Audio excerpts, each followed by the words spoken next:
मित्रांनो, प्रश्न विचारला गेलेला आहे मागच्या महा-टी-ई-टी एक्झाम मध्ये आणि प्रश्नामध्ये काय विचारले ते बघू.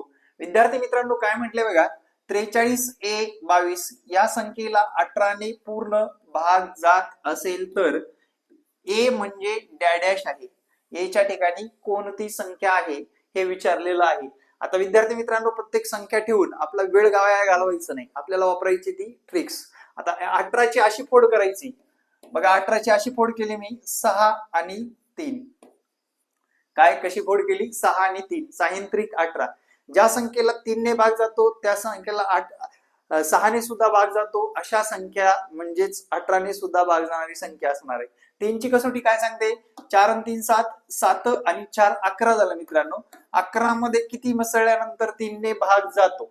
11 मध्ये 1 मिसळल्यानंतर 3 ने भाग जातो. त्यानंतर 11 मध्ये 7 मिसळल्यानंतर सुद्धा 18 होतात आणि 3 ने भाग जातो. ऑप्शन मध्ये 7 आहे क नंबरला आणि योग्य उत्तर आहे मित्रांनो क नंबर. क नंबर इज करेक्ट आन्सर. कसोट्या हा बेसिक घटक आहे, याच्यातून आपल्याला हे शिकायला मिळणार आहे. प्रश्न कसा वाटला आणि तुम्हाला समजला का? नक्कीच मला कमेंट मध्ये कमेंट करायला विसरू नका. आपल्या चॅनलला सबस्क्राईब करा. जय हिंद मित्रांनो, भेटू नेक्स्ट व्हिडिओ मध्ये.